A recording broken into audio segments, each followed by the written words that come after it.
Martinho Lutero, o grande reformador, 1483–1546.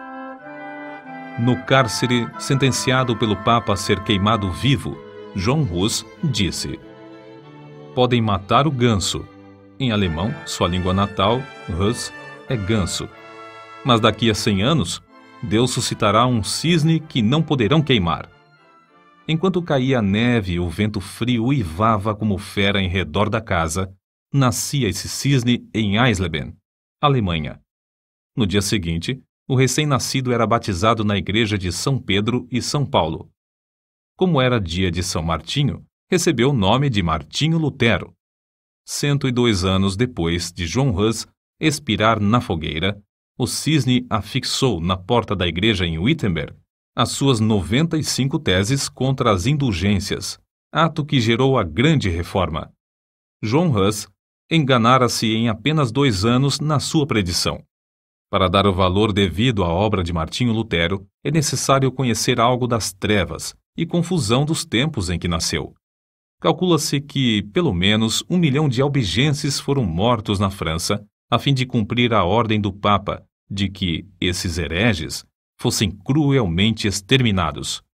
Wycliffe, a estrela da alva da Reforma, traduzira a Bíblia para a língua inglesa. João Hus, discípulo de Wycliffe, morrera na fogueira, na Boêmia, suplicando ao Senhor que perdoasse os seus perseguidores.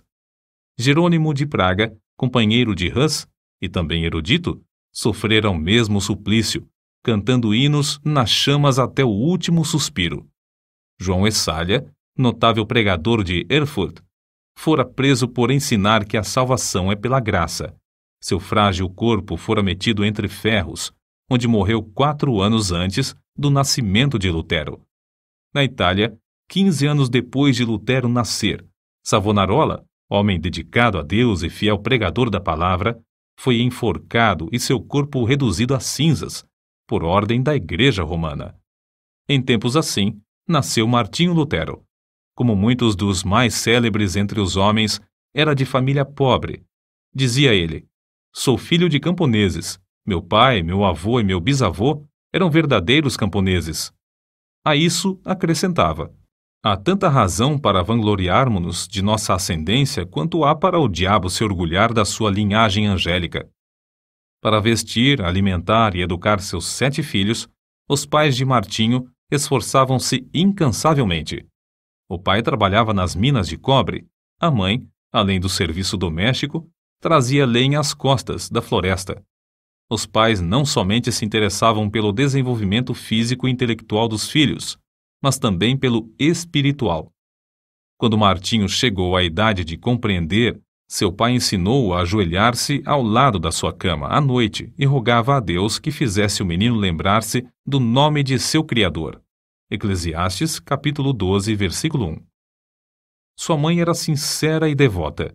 Ensinou seus filhos a considerar todos os monges como homens santos e a sentir todas as transgressões dos regulamentos da Igreja como transgressões das leis de Deus. Martinho aprendeu a recitar os 10 mandamentos e a oração do Pai Nosso, a respeitar a Santa Sé na distante e sagrada Roma e a olhar, tremendo, para qualquer osso ou fragmento de roupa que tivesse pertencido a algum santo. A base da sua religião formava-se mais em que Deus é um juiz vingativo do que um amigo de crianças. Mateus, capítulo 19, versículos 13 ao 15. Quando já adulto, Lutero escreveu: "Estremecia e tornava-me pálido ao ouvir alguém mencionar o nome de Cristo, porque fui ensinado a considerá-lo como um juiz encolerizado. Fomos ensinados que devíamos, nós mesmos, fazer propiciação por nossos pecados, que não podemos fazer compensação suficiente por nossa culpa, que é necessário recorrer aos santos dos céus e clamar a Maria para desviar de nós a ira de Cristo." O pai de Martinho, satisfeitíssimo pelos trabalhos escolares do filho, na vila onde morava, mandou-o, aos 13 anos, para a escola franciscana na cidade de Magdeburgo. O moço apresentava-se frequentemente no confessionário, onde o padre lhe impunha penitências e o obrigava a praticar boas obras para obter a absolvição. Esforçava-se incessantemente para adquirir o favor de Deus pela piedade, desejo esse que o levou mais tarde à vida em convento. Para conseguir a sua subsistência em Magdeburgo, Martinho era obrigado a esmolar pelas ruas, cantando canções de porta em porta. Seus pais, achando que em Eisenach passaria melhor, mandaram-no estudar nessa cidade, onde moravam parentes de sua mãe. Esses parentes, porém, não auxiliaram, e o moço continuou a mendigar o pão. Quando estava a ponto de abandonar os estudos e começar a trabalhar com as mãos, certa senhora de recursos, Dona Úrsula Cota, atraída por suas orações na igreja e comovida pela humilde maneira de receber quaisquer restos de comida nas portas das casas, acolheu-o entre a família. Pela primeira vez, Lutero experimentara fartura. Mais tarde, ele referiu-se a Eisenach como a cidade bem amada. Quando Lutero se tornou famoso, recebeu em sua casa, em Wittenberg, um dos filhos da família Cotta, que cursava naquela cidade. Domiciliado na casa da sua extremosa mãe adotiva, Dona Úrsula, Martinho desenvolveu-se rapidamente, recebendo uma sólida educação. Seu mestre, João Trebúnius, era homem culto e de métodos esmerados. Não maltratava os alunos como os demais mestres. Conta-se que, ao encontrar os moços da sua escola, cumprimentava-os tirando o chapéu, porque ninguém sabia quais seriam dentre eles os doutores, regentes, chanceleres e reis. O ambiente da escola e no lar era-lhe favorável para produzir um caráter forte e inquebrantável, tão necessário para enfrentar os mais temíveis inimigos de Deus. Martinho Lutero era mais sóbrio e devoto que os demais rapazes da sua idade.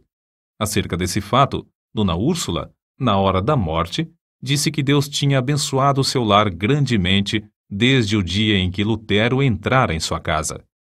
Logo depois, os pais de Martinho alcançaram certa abastança. O pai alugou um forno para fundição de cobre e depois passou a possuir mais 2. Foi eleito vereador na sua cidade e começou a fazer planos para educar seus filhos. Mas Martinho nunca se envergonhou dos dias da sua provação e miséria.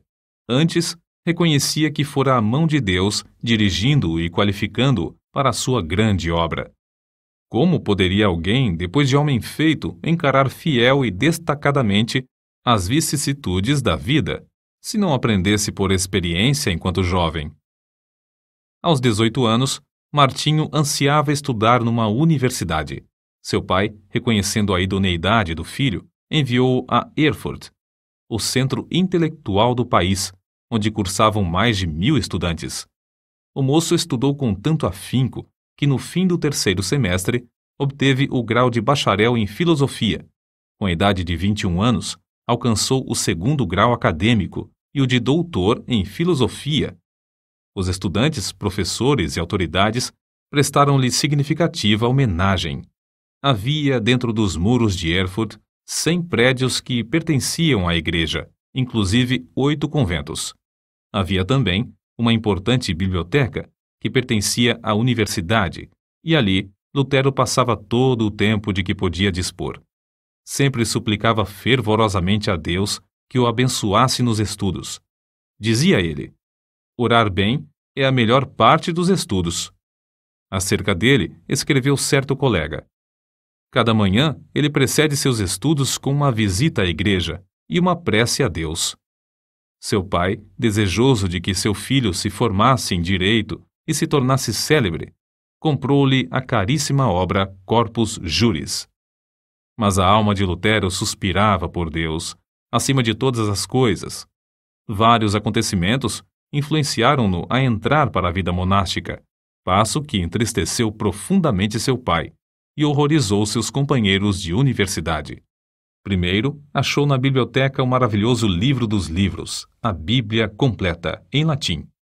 Até aquela ocasião, supunha que as pequenas porções escolhidas pela igreja para serem lidas aos domingos constituíssem o todo da palavra de Deus. Depois de uma longa leitura, exclamou: "Oh, se a providência me desse um livro como este, só para mim!" Continuando a ler as Escrituras, seu coração começou a perceber a luz e a sua alma a sentir ainda mais sede de Deus.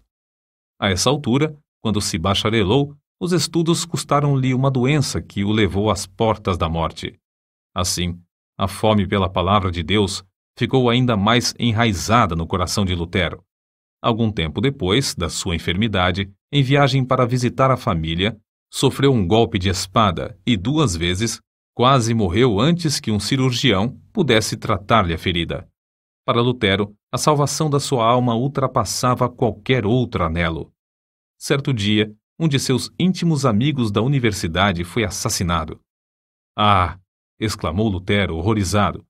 O que seria de mim se eu tivesse sido chamado desta para outra vida tão inopinadamente? Mas, de todos esses acontecimentos, o que mais o abalou em espírito foi o que experimentou durante uma terrível tempestade quando voltava de visitar seus pais. Não havia abrigo próximo. Os céus estavam em brasa. Os raios rasgavam as nuvens a cada instante. De repente, um raio caiu ao seu lado. Lutero, tomado de grande susto e sentindo-se perto do inferno, prostrou-se gritando: Santana, salva-me, e tornar-me-ei monge. Lutero chamava esse incidente a minha estrada, caminho de Damasco, e não tardou em cumprir a sua promessa feita a Santana. Convidou então os seus colegas para cearem com ele. Depois da refeição, enquanto eles se divertiam com palestras e música, repentinamente anunciou-lhes que dali em diante poderiam considerá-lo como morto, pois ia entrar para o convento. Debalde os seus companheiros procuraram dissuadi-lo do seu plano. Na escuridão daquela mesma noite, o moço, antes de completar 22 anos, dirigiu-se ao convento dos agostinianos e bateu. A porta abriu-se e Lutero entrou. O professor admirado e festejado, a glória da universidade, aquele que passara os dias e as noites curvado sobre os livros, tornara-se irmão agostiniano. O mosteiro dos agostinianos era o melhor dos claustros de Erfurt. Seus monges eram os pregadores da cidade, estimados por suas obras entre os pobres e oprimidos. Nunca houve naquele convento um monge mais submisso, mais devoto, mais piedoso do que Martinho Lutero. Submetia-se aos serviços mais humildes, como o de porteiro, coveiro, varredor da igreja e das celas dos monges. Não recusava mendigar o pão cotidiano para o convento nas ruas de Erfurt. Durante o ano de noviciado, antes de Lutero ser feito monge, seus amigos fizeram tudo para dissuadi-lo de confirmar esse passo. Os companheiros, os quais convidara para a ceia e anunciara a intenção de ser monge, ficaram no portão do convento 2 dias, esperando que ele voltasse. Seu pai, vendo que seus rogos eram inúteis e que todos os seus anelantes planos acerca do filho iam fracassar, quase enlouqueceu. Assim se justificou Lutero. Fiz a promessa a Santana para salvar a minha alma. Entrei para o convento e aceitei esse estado espiritual somente para servir a Deus e ser-lhe agradável durante a eternidade. Quão grande, porém, era a sua ilusão, depois de procurar crucificar a carne pelos jejuns prolongados, pelas privações mais severas e com vigílias sem conta, achou que, embora encarcerado na sua cela, tinha ainda de lutar contra os maus pensamentos. Sua alma clamava: dá-me santidade ou morro por toda a eternidade. Leva-me ao rio de água pura, e não a estes mananciais de águas poluídas. Traze-me as águas da vida, que saem do trono de Deus. Certo dia, Lutero achou na biblioteca do convento uma velha Bíblia, latina, presa à mesa por uma cadeia. Achara, enfim, um tesouro infinitamente maior que todos os tesouros literários do convento. Ficou tão embevecido que, durante semanas inteiras, deixou de repetir as orações diurnas da ordem. Então, despertado pelas vozes da sua consciência, arrependeu-se de seu desleixo. Era tanto o remorso que não podia dormir. Apressou-se a reparar o seu erro. Fê-lo com tanto anseio que não se lembrava de alimentar-se. Então, enfraquecidíssimo por tantos jejuns e vigílias, sentiu-se oprimido pelas apreensões até perder os sentidos e cair por terra. Aí os outros monges o acharam, admirados novamente de sua excepcional piedade.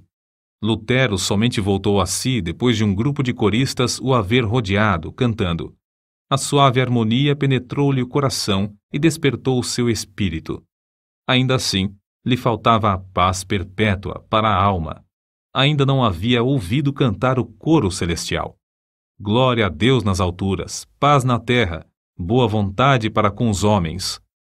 Nessa altura, o vigário-geral da ordem agostiniana, Staupitz, visitou o convento. Era homem de grande discernimento e devoção enraizada. Compreendendo logo o problema do jovem monge, ofereceu-lhe uma Bíblia na qual Lutero leu que o justo viverá da fé. Por quanto tempo tinha ele anelado! Oh, se Deus me desse um livro destes só para mim! Agora ele o possuía. Na Bíblia achou grande consolação, mas a leitura não podia completar-se em um dia. Ficou mais determinado do que nunca a alcançar paz para a sua alma, na vida monástica, jejuando e passando noites a fio sem dormir. Gravemente enfermo, exclamou: os meus pecados, os meus pecados! Apesar de sua vida ter sido livre de manchas, como ele afirmava e outros testificavam, sentia sua culpa perante Deus, até que um velho monge lembrou-lhe uma palavra do credo: creio na remissão dos pecados. Viu então que Deus não somente perdoara os pecados de Daniel e de Simão Pedro, mas também os seus. Pouco tempo depois desses acontecimentos, Lutero foi ordenado padre. A primeira missa que celebrou foi um grande evento. O pai, irreconciliável desde o dia em que o filho abandonara os estudos de advocacia, assistiu à primeira missa de Lutero, vindo a cavalo de Mansfield, com uma boa oferta para o convento, acompanhado de 25 amigos.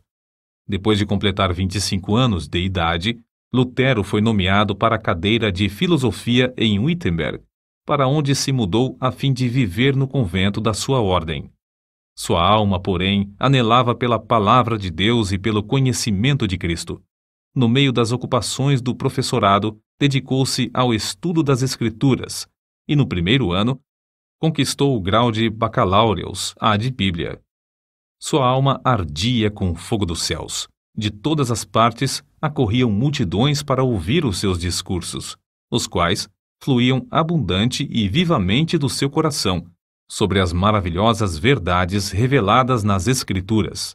Um dos mais afamados professores de Leipzig, conhecido como Luz do Mundo, disse: este frade há de envergonhar todos os doutores.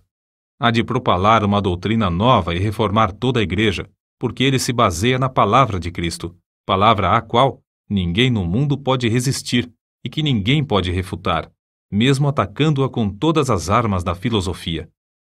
Um dos pontos iluminantes da biografia de Lutero é a sua visita a Roma. Havia surgido uma disputa renhida entre 7 conventos dos agostinianos, os quais decidiram deixar os pontos de dissidência para o Papa resolver.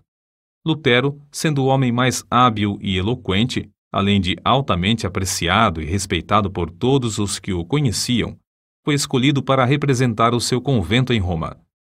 Fez a viagem a pé, acompanhado de outro monge. Nesse tempo, Lutero ainda continuava a dedicar-se fiel e inteiramente à Igreja Romana. Quando, por fim, chegaram ao ponto da estrada onde se avistava a famosa cidade, Lutero caiu em terra e exclamou: saúdo-te, santa cidade! Os 2 monges passaram um mês em Roma, visitando os vários santuários e os lugares de peregrinação. Lutero celebrou missa 10 vezes. Lastimou, ao mesmo tempo, que seus pais ainda não tivessem morrido a fim de poder resgatá-los do purgatório. Um dia, subindo a santa escada de joelhos, desejando a indulgência que o chefe da igreja prometia por esse ato, ressoaram nos seus ouvidos, como voz de trovão, as palavras de Deus: o justo viverá da fé. Lutero ergueu-se e saiu envergonhado. Depois da corrupção generalizada que viu em Roma, sua alma aderiu à Bíblia mais que nunca. Ao chegar novamente ao seu convento, o vigário-geral insistiu em que desse os passos necessários para obter o título de doutor, com o qual teria o direito de pregar. Lutero, porém, reconhecendo a grande responsabilidade perante Deus e não querendo ceder, disse: Não é de pouca importância que o homem fale em lugar de Deus. Ah, senhor doutor, fazendo isso, me tirais a vida, não resistirei mais que 3 meses. O vigário-geral respondeu-lhe: seja assim, em nome de Deus, pois o Senhor Deus também necessita nos céus de homens dedicados e hábeis. O coração de Lutero, elevado à dignidade de doutor em teologia, abrasava-se ainda mais do desejo de conhecer as Sagradas Escrituras e foi nomeado pregador da cidade de Wittenberg. Os livros que estudou e as margens cheias de anotações que escreveu, em letras miúdas, servem aos eruditos atuais como exemplo de como cuidadosa e minuciosamente estudava tudo em ordem. Acerca da grande transformação da sua vida nesse tempo, ele mesmo escreve: desejando ardentemente compreender as palavras de Paulo, comecei o estudo da Epístola aos Romanos. Porém, logo no primeiro capítulo, consta que a justiça de Deus se revela no Evangelho. Versículos 16 e 17. Eu detestava as palavras a justiça de Deus, porque, conforme foi ensinado, eu a considerava como um atributo do Deus Santo, que o leva a castigar os pecadores. Apesar de viver irrepreensivelmente como monge, a consciência perturbada me mostrava que era pecador perante Deus. Assim, odiava a um Deus justo que castiga os pecadores. Senti-me ferido de consciência, revoltado intimamente. Contudo, voltava sempre para o mesmo versículo, porque queria saber o que Paulo ensinava. Depois de meditar sobre esse ponto durante muitos dias e noites, Deus, na sua graça, me mostrou a palavra: o justo viverá da fé. Vi então que a justiça de Deus, nesta passagem, é a justiça que o homem piedoso recebe de Deus, pela fé como dádiva. Dessa forma, a alma de Lutero saiu da escravidão. A respeito disso, ele mesmo escreveu: então, me achei recém-nascido e no paraíso. Todas as Escrituras tinham para mim outro aspecto. Perscrutava-as para ver tudo quanto ensinam sobre a justiça de Deus.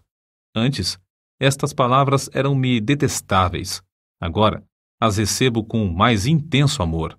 A passagem me servia como a porta do paraíso. Depois dessa experiência, pregava diariamente.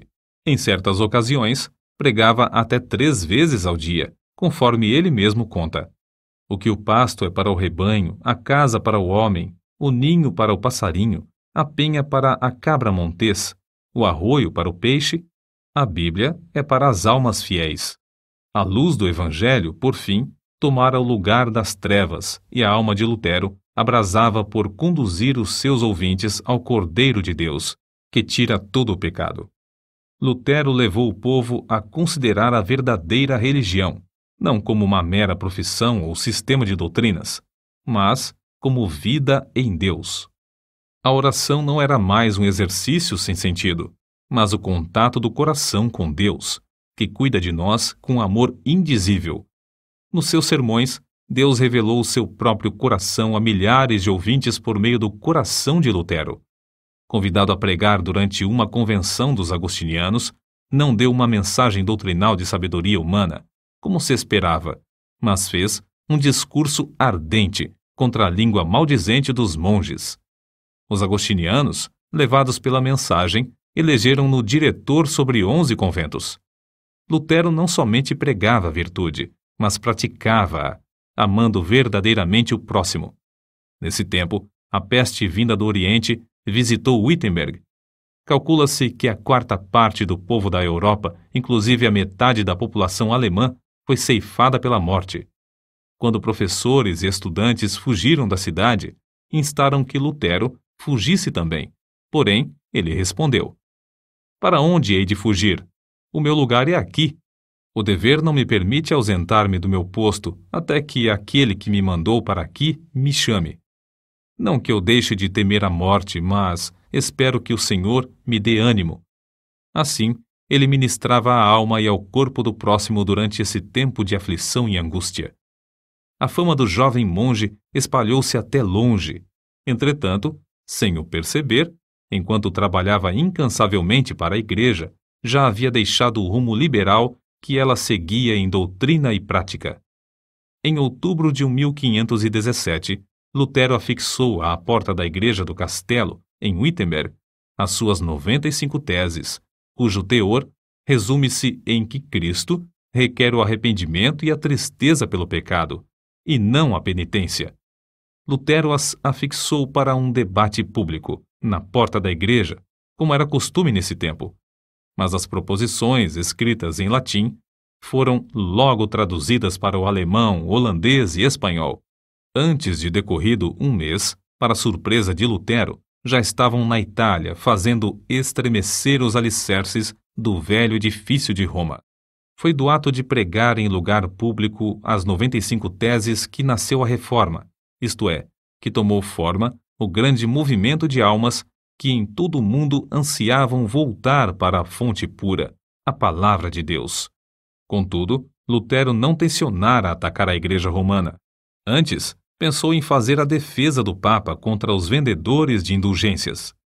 Em agosto de 1518, Lutero foi chamado a Roma para responder a uma denúncia de heresia. Frederico, entretanto, um dos que o elegeram para assumir a direção dos conventos, não consentiu que fosse levado para fora do país. Sendo assim, foi intimado a apresentar-se em Augsburgo. Eles te queimarão vivo, insistiram seus amigos. Lutero, porém, respondeu resolutamente: se Deus sustenta a causa, ela será sustentada. A ordem do núncio do Papa em Augsburgo foi: retrata-se ou não voltará daqui. Contudo, Lutero conseguiu fugir passando por uma pequena cancela no muro da cidade, na escuridão da noite. Ao chegar de novo em Wittenberg, um ano depois de afixar as teses, era o homem mais popular em toda a Alemanha. Não havia jornais nesse tempo, mas fluíam da pena de Lutero respostas a todos os seus críticos, as quais eram publicadas em folhetos. O que escreveu dessa forma, hoje seriam 100 volumes.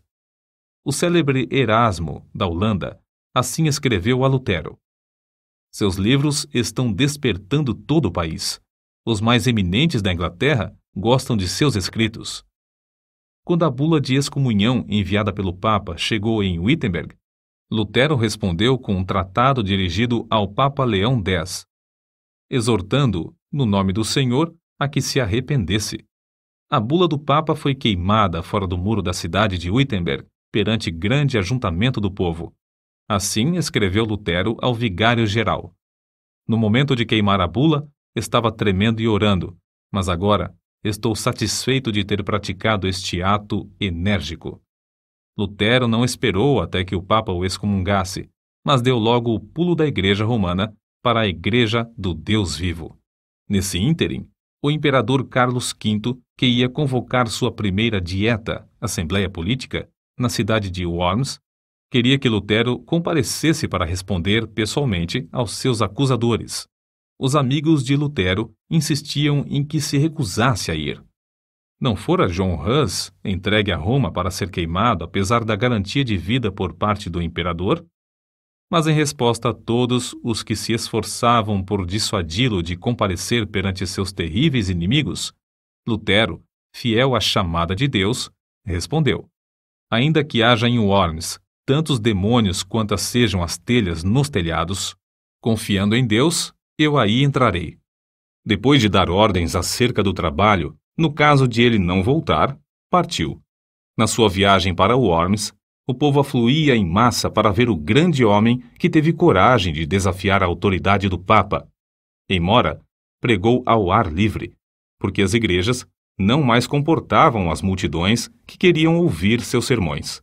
Ao avistar as torres das igrejas de Worms, levantou-se na carroça em que viajava e cantou o hino de sua autoria, Ein feste Berg, Castelo Forte, que se tornaria o mais famoso da Reforma.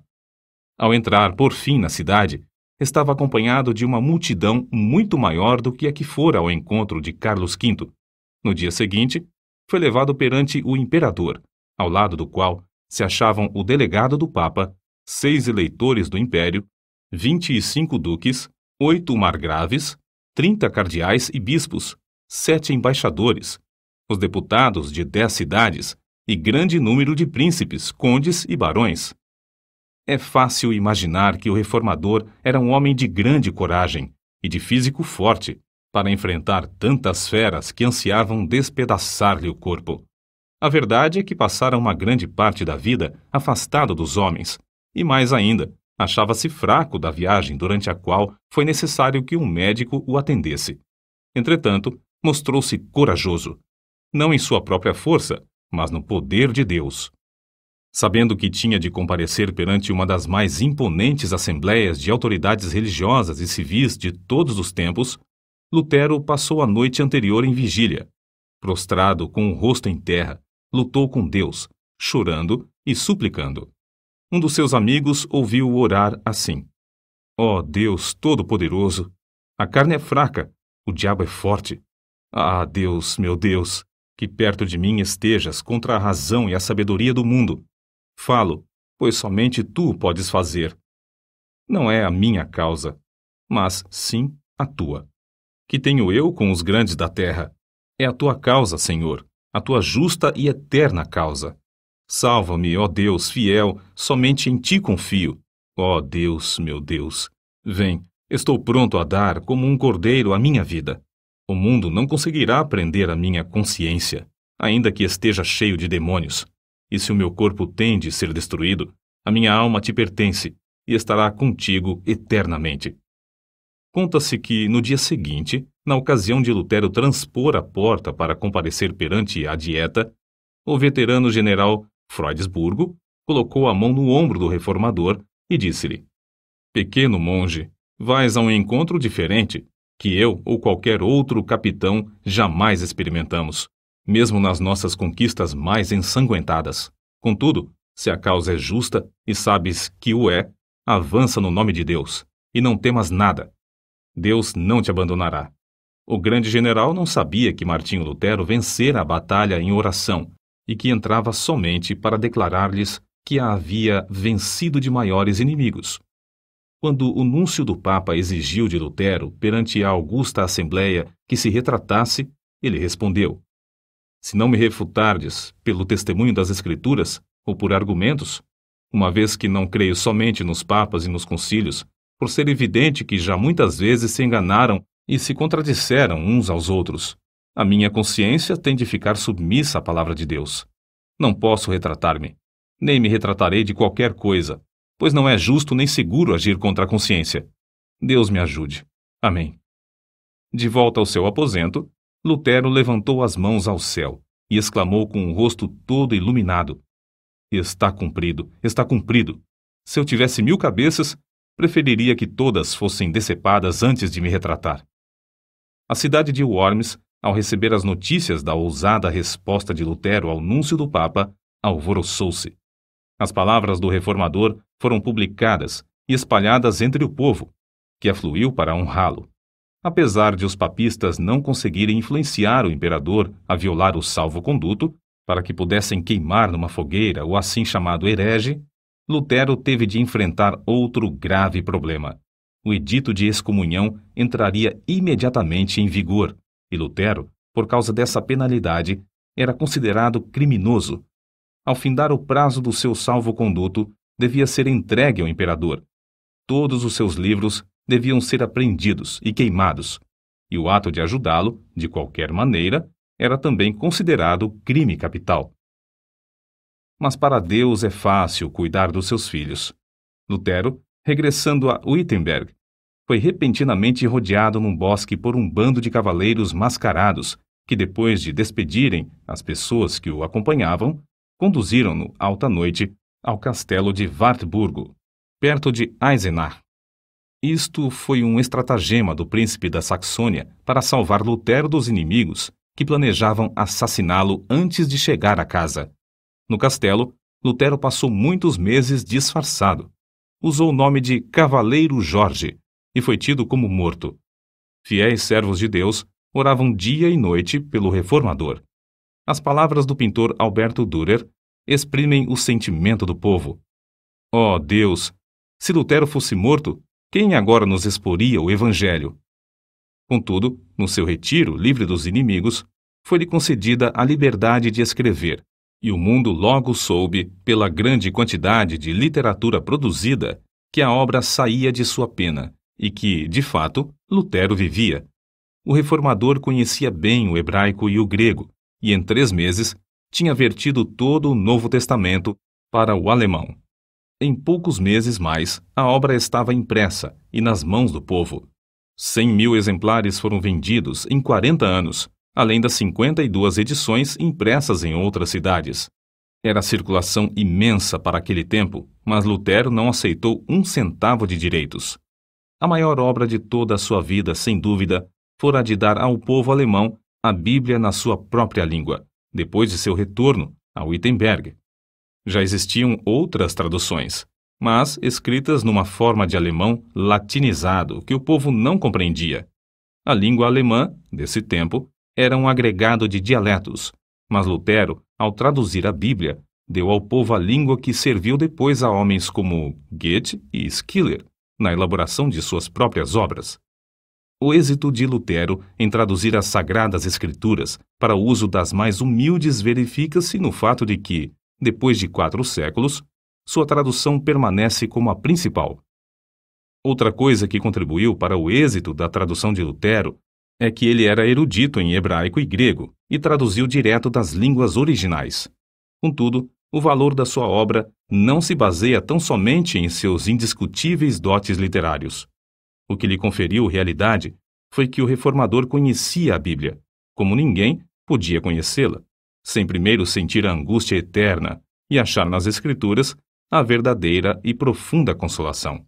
Lutero conhecia intimamente e amava com sinceridade o autor do livro. O resultado foi que o seu coração abrasou-se com o fogo e poder do Espírito Santo. Foi esse o segredo de ele traduzir tudo para o alemão em tão pouco tempo. Como todos sabem, a fortaleza de Lutero e da Reforma foi a Bíblia. Escreveu de Wartburgo para o seu povo em Wittenberg. Jamais em todo o mundo se escreveu um livro mais fácil de compreender do que a Bíblia. Comparada aos outros livros, é como o sol em contraste com todas as demais luzes. Não vos deixeis levar a abandoná-la sob qualquer pretexto da parte deles. Se vos afastardes dela por um momento, tudo estará perdido. Podem levar-vos para onde quer que desejem. Se permanecerdes com as Escrituras, sereis vitoriosos.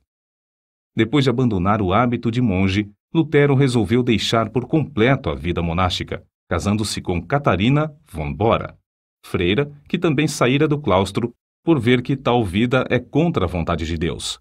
O vulto de Lutero sentado ao lume, com a esposa e 6 filhos que amava ternamente, inspira os homens mais que o grande herói ao apresentar-se perante o legado em Augsburgo. Nos cultos domésticos, a família rodeava um harmônio, com o qual louvavam a Deus juntos. O reformador lia o livro que traduzira para o povo, e depois louvavam a Deus e oravam, até sentirem a presença divina entre eles. Havia entre Lutero e sua esposa profundo amor, de um para com o outro. São de Lutero estas palavras: Sou rico. Deus me deu a minha freira e 3 filhos.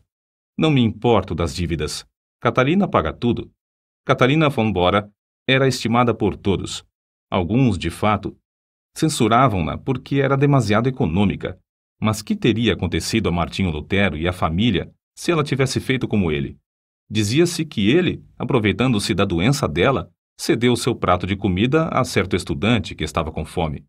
Não aceitava um kreuzer, moeda, dos seus alunos, e recusava vender seus escritos, deixando todo o lucro para os tipógrafos. Nas suas meditações sobre as Escrituras, muitas vezes se esquecia das refeições. Ao escrever o comentário sobre o Salmo 23, passou 3 dias no quarto comendo somente pão e sal. Quando a esposa chamou um serralheiro e quebraram a fechadura, acharam-no escrevendo, mergulhado em pensamentos e esquecido de tudo em redor. É difícil concebermos a magnitude das coisas que devemos atualmente a Martinho Lutero. O grande passo que deu para que o povo ficasse livre para servir a Deus, como ele mesmo ensina, está além da nossa compreensão.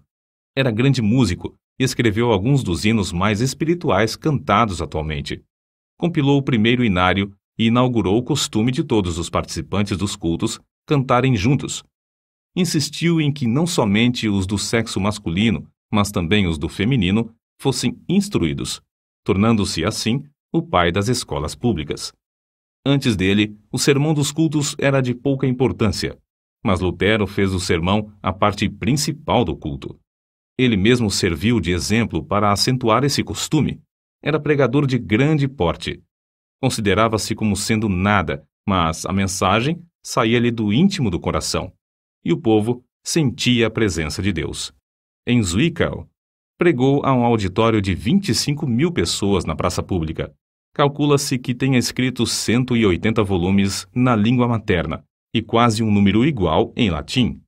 Apesar de sofrer de várias doenças, sempre se esforçava dizendo: se eu morrer na cama, será uma vergonha para o Papa. Os homens geralmente querem atribuir o grande êxito de Lutero à sua extraordinária inteligência e aos seus destacados dons. O fato é que Lutero também tinha o costume de orar horas a fio. Dizia que se não passasse 2 horas de manhã orando, receava que Satanás ganhasse a vitória sobre ele durante o dia. Certo biógrafo seu escreveu: o tempo que ele passa em oração produz o tempo para tudo o que faz. O tempo que passa com a palavra vivificante enche-lhe o coração até transbordar em sermões, correspondência e ensinamentos. Sua esposa contou que as orações de Lutero eram, às vezes, como os pedidos insistentes do seu filhinho Hanschen, confiando na bondade de seu pai. Outras vezes, eram como a luta de um gigante na angústia do combate.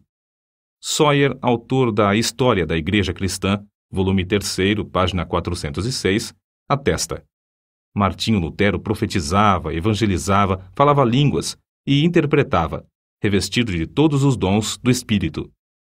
Com 62 anos de vida, pregou seu último sermão sobre a seguinte passagem: ocultaste estas coisas aos sábios instruídos e as revelaste aos pequeninos.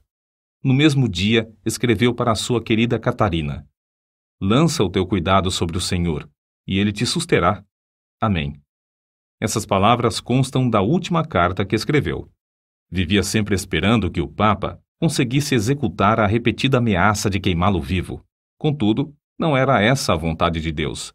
Cristo o chamou enquanto sofria de um ataque do coração em Eisleben, cidade onde nascera. São estas as últimas palavras de Lutero: vou render o espírito. Então, louvou a Deus em alta voz: ó meu Pai Celeste, meu Deus, meu Pai de nosso Senhor Jesus Cristo, em quem creio e a quem preguei e confessei, amei e louvei. Ó meu querido Senhor Jesus Cristo, encomendo-te a minha pobre alma. Ó meu Pai Celeste, em breve tenho de deixar este corpo, mas sei que ficarei eternamente contigo e que ninguém me pode arrebatar das tuas mãos. Então, depois de recitar João, capítulo 3, versículo 16, 3 vezes, repetiu as palavras: Pai, em tuas mãos entrego meu espírito, pois tu me resgataste, Deus fiel. Assim, fechou os olhos e adormeceu. Um imenso cortejo de crentes que o amavam ardentemente, com 50 cavaleiros à frente, saiu de Eisleben para Wittenberg. Passando pela porta da cidade onde o reformador queimara a bula de excomunhão, entrou pelas portas da igreja onde, há 29 anos, afixara suas 95 teses. No culto fúnebre, Bugenhagen, o pastor, e Melanchthon, inseparável companheiro de Lutero, discursaram. Depois, abriram a sepultura, preparada ao lado do púlpito, e ali depositaram o corpo. 14 anos depois, o corpo de Melanchthon achou descanso no outro lado do púlpito. Em redor dos dois, jazem os restos mortais de mais de 90 mestres da universidade. As portas da igreja do castelo, destruídas pelo fogo no bombardeio de Wittenberg em 1760, foram substituídas por portas de bronze em 1812, nas quais estão gravadas as 95 teses.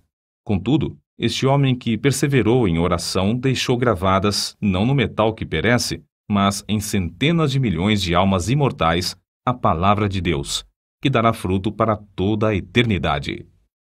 Nota: os albigenses são considerados os heréticos de maior importância dentro da Igreja Católica durante a Idade Média. Devem seu nome à cidade de Albi, na França. O Papa Inocêncio III lançou a Cruzada Albigense, 1209 ao 1229, que reprimiu seus seguidores de forma brutal. Só pequenos grupos sobreviveram e, mesmo assim, logo foram perseguidos pela Inquisição, até fins do século XIV.